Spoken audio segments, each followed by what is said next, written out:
Assalamualaikum warahmatullahi wabarakatuh. Apa kabar pemirsa Selebis TV? Sedang rasanya saya Febrian kembali menjumpai Anda dalam program obrolan Karibosi. Dan pada edisi kali ini kita akan membahas bagaimana tren positif COVID-19 di Kota Makassar yang semakin meningkat.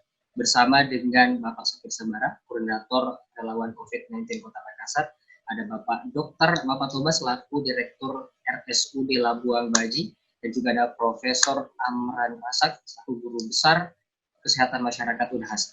Baik, saya ke Bapak Sakir Sabar dulu. Bagaimana Bapak Sakir ini menanggapi terkait isu-isu yang beredar di luar sana sehingga masyarakat Kota Makassar khususnya ini kepercayaannya menurun terkait adanya COVID-19 ini. Silakan Pak Sakir. Sama kecepatannya dengan virus itu sendiri, dan ini kurang diantisipasi oleh kita semua, terutama gugus, mengkomunikasikan hal-hal yang mestinya diketahui oleh masyarakat, menjadi pengetahuan masyarakat banyak dibanding hoax yang terputus-putus, terpotong-potong sehingga diterima mentah-mentah oleh masyarakat. Itu kendala yang paling yang pertama. Yang kedua, masyarakat melihat penanganan COVID ini itu tidak konsisten. Kadang-kadang berbeda informasi antara pemerintah provinsi dan pemerintah kota. Kadang-kadang hari ini berbeda yang dikatakan hari ini dengan yang dikatakan besok. Sehingga masyarakat merasa bahwa ini seolah-olah kita main-main, ini seolah-olah hoax, ini COVID-19 ini, COVID-19 ini tidak ada, Ji. Kita cuma dikatakut-takuti. Itu pikiran-pikiran di masyarakat di bawah yang mestinya bisa kita kelola dengan baik, bisa kita antisipasi kalau infrastruktur pemerintahan, infrastruktur satgas, dan kita semua bekerja sama untuk ini. Jadi jangan dimonopoli, libatkan sebanyak orang untuk menyampaikan informasi yang benar. Itu saya kira yang ingin saya sampaikan untuk sementara.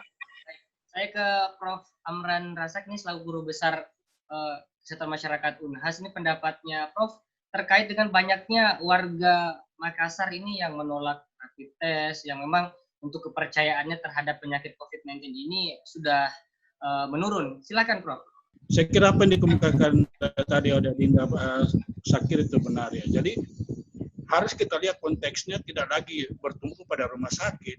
Ya. Tapi ini kan sudah di luar di area ini. Jadi dia sudah komunitas besar ini, Makassar, Sulsel. Jadi tingkat kerentanannya juga lebih tinggi. Jadi aspek yang terlibat juga bukan lagi aspek kuratif, mengobati, mencegah, mencari, tapi juga sudah berdampak kepada aspek sosiologis. Nah, dalam hal sosiologi kesehatan ini satu masalah terbesar adalah bagaimana memberi pemahaman. Tadi dikatakan oleh Pak Sakir itu benar, bahwa legitimasi pemerintah juga jadi lemah karena statement-statementnya tidak berdasarkan kajian epidemiologis yang dalam, yang terurai pada urutan kurva-kurva yang teratur, lompatan-lompatan yang bisa dikendalikan. Jadi ini membuat masyarakat menjadi masalah. Kemudian kami juga jadi mempersoalkan misalnya apapun namanya, riak-riak jadi gerakan masyarakat itu yang membuat perlawanan itu adalah masalah yang besar. Bukan mereka mau dijadikan apa namanya dimarahi ataupun mau dihukum. Berarti pemerintah gagal untuk mengayomi masyarakatnya. Saya sebut nawacita di mana. Jadi aspek ini juga sangat perlu ya. Jadi akibat dari inkonsistensi tadi yang dikemukakan oleh Pak Sakir. Jadi saya kira masalah terbesar ini harus dipahami bahwa masalah penyebaran COVID ini sudah menjadi masalah kemasyarakatan dengan seluruh aspek ya. Ketidakdisiplinan apa semuanya, jadi aspek hukumnya semua menjadi masalah ya.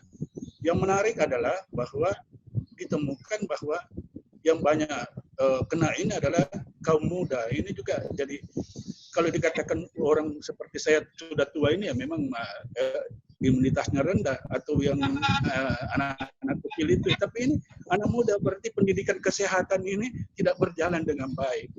Nah, salah satu masalah yang tidak diberdayakan adalah mestinya kalau sudah berbasis RT RW, maka peranan puskesmas itu kan punya semacam kepala bagian promosi kesehatan. Itulah menjadi mata rantai di dalam mengcover, membantu tugas COVID ya, teman-teman itu untuk menjadi saya sebut tanda kutip mata-mata atau juga sebagai pengawas pelapor bahwa ada komunitas seperti ini. Saya kira itu sementara dari saya. Baik, saya kembali ke Pak Sakir. Ini kalau kita lihat banyaknya warga yang sudah menurun kepercayaan terhadap COVID-19 dan juga kalau kita lihat kebijakan-kebijakan yang diambil alih oleh pemerintah seperti PSBB kemarin sempat diperpanjang juga. Namun ini COVID-19 di Makassar masih saja meningkat. Jadi kira-kira seefektif apakah kebijakan-kebijakan yang perlu dikeluarkan oleh pemerintah? Silakan Pak Sakir. Ya. PSBB sebenarnya efektif. Masyarakat itu patuh. Ya. Awal lihat kondisi awal. Di lorong-lorong lah itu ada spanduk lorong ini di lockdown. Ya.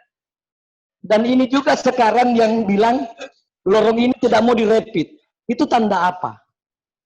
Itu artinya kepatuhan masyarakat ini kehilangan kepercayaan. Kenapa kehilangan kepercayaan? Karena kita sendiri pada saat pembagian sembako kemarin tidak melibatkan RT RW sebagai garda terdepan.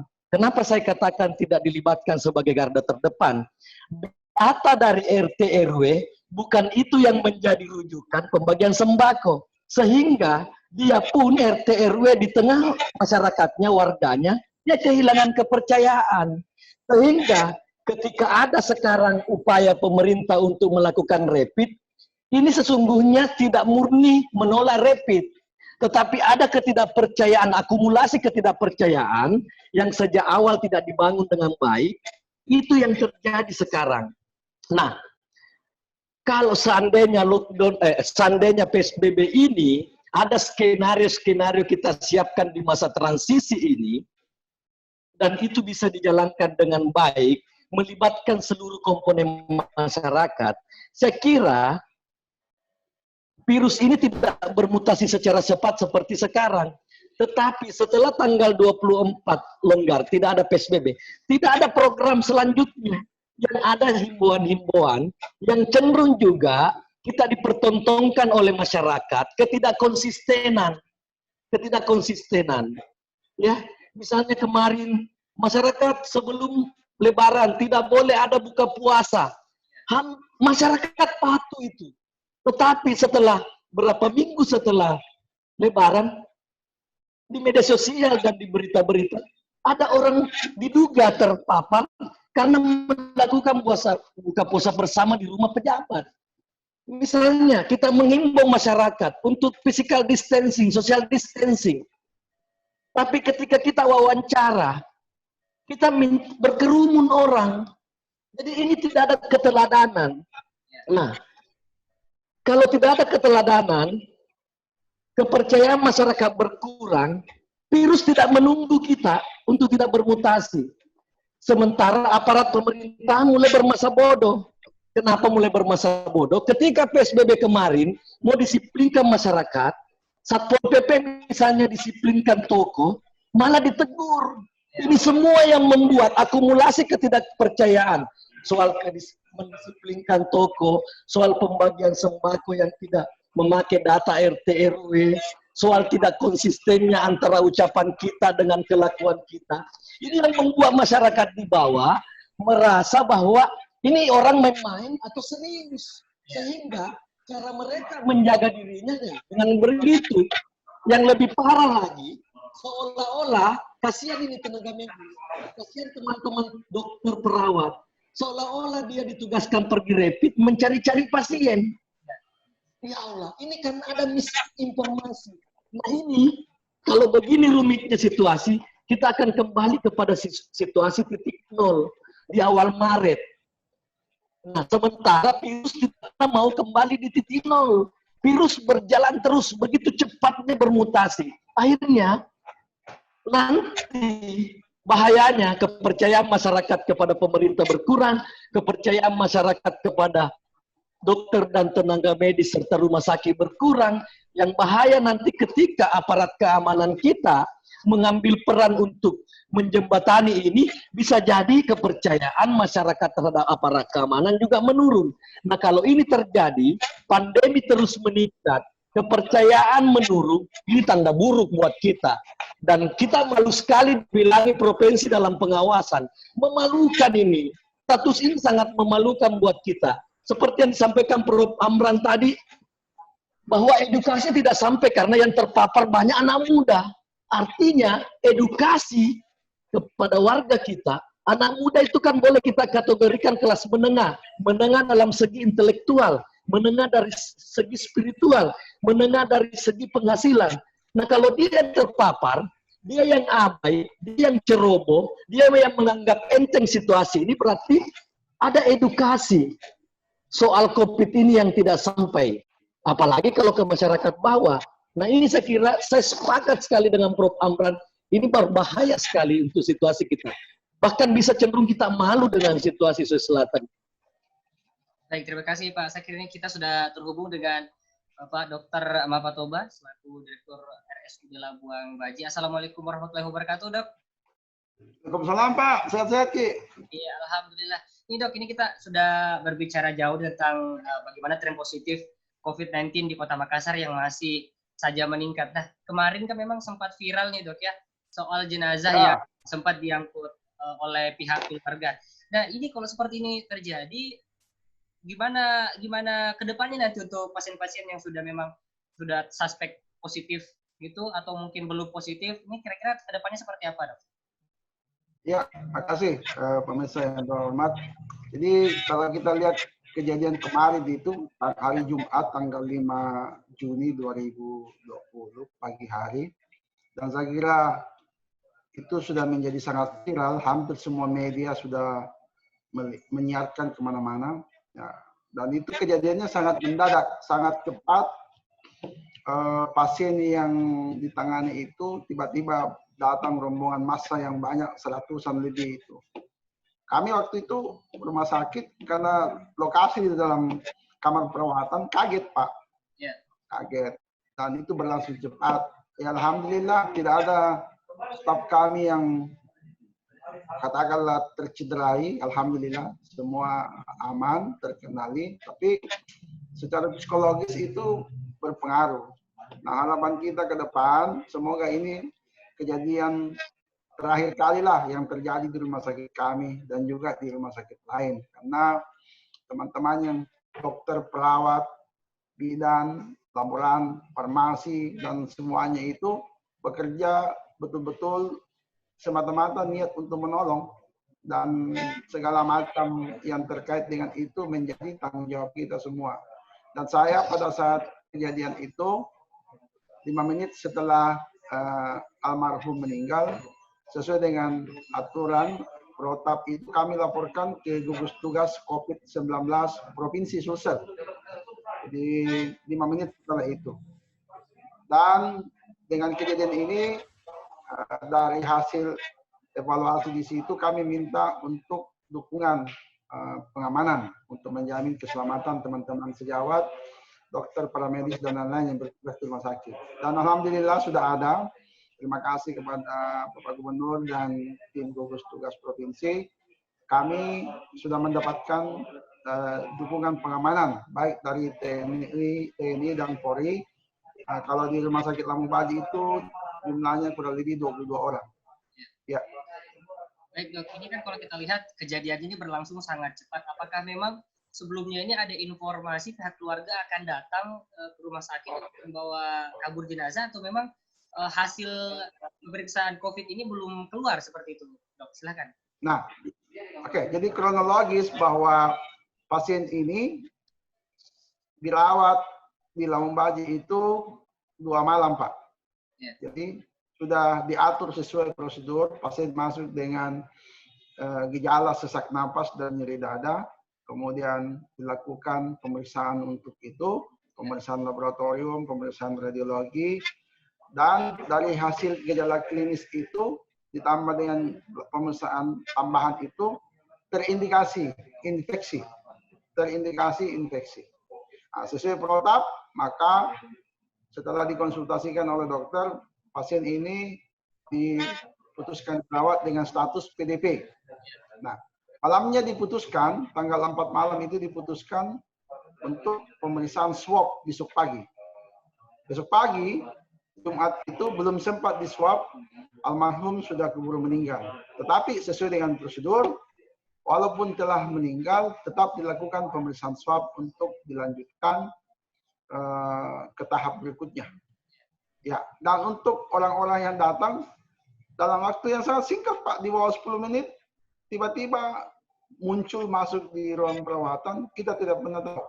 Makanya sangat kaget dengan kejadian itu. Baik, terima kasih dok.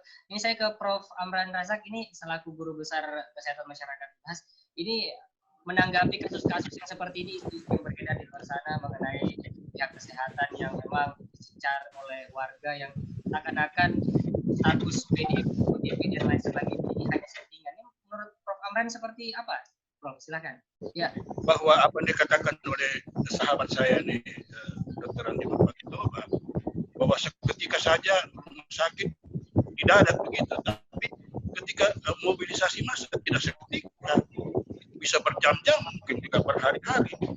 Nah, menurut saya ini soal psikologi massa, bukan lagi soal kronologis.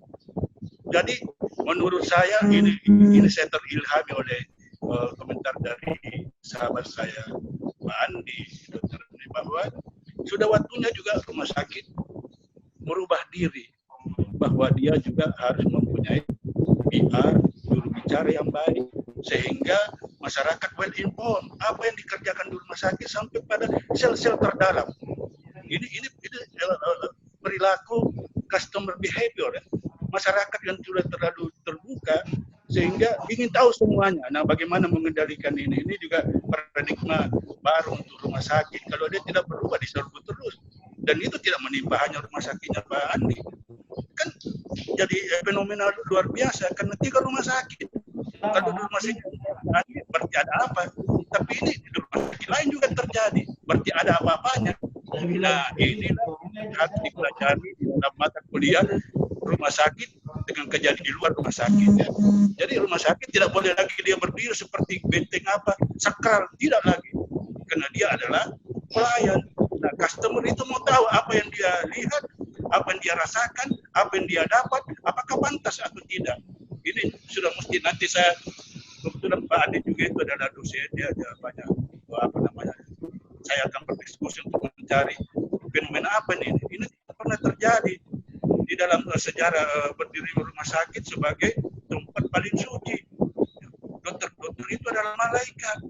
Tapi ini kok jadi begini nih. Ini berarti sudah campur aduk masalahnya, dan kira-kira ilmu yang dipakai juga harus ilmu yang lebih adaptable, bisa melihat bahwa pasien atau keluarga pasien bisa menjadi bumerang seperti itu ya.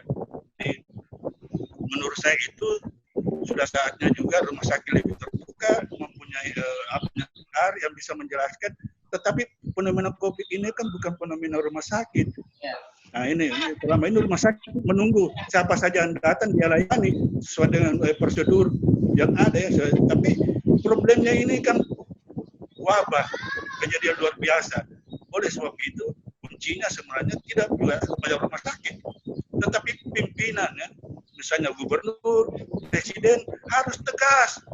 Tadi dikatakan oleh Pak Sakir, harus tegas dan harus menguasai masalah. Dan analisis kebijakan kesehatan dikatakan pertama adalah apa masalahnya, bagaimana mengagendakan, bagaimana mengimplementasikan, bagaimana mengawasi, sampai bagaimana melakukan evaluasi kegiatannya. Siklus ini tidak berjalan dengan baik. Jadi kelemahannya juga terjadi, saya katakan dari awal adalah apa yang saya sebut sebagai legitimasi ya, kewibawaan pemerintah juga berkurang karena tidak dapat mengendalikan. Meskipun seperti dikatakan terkendali, tapi ternyata bagaimana bisa terkendali? Kalau fenomena sosial 3 rumah sakit dimasuki, apa yang terkendali? Penyakitnya terkendali atau komunitasnya terkendali? Ini kata-kata terkendali itu lebih bersifat komprehensif. Saya kira itu dari saya. Baik pemirsa, jangan kemana-mana dulu karena setelah jeda kami akan kembali sesaat lagi. Tetaplah bersama kami.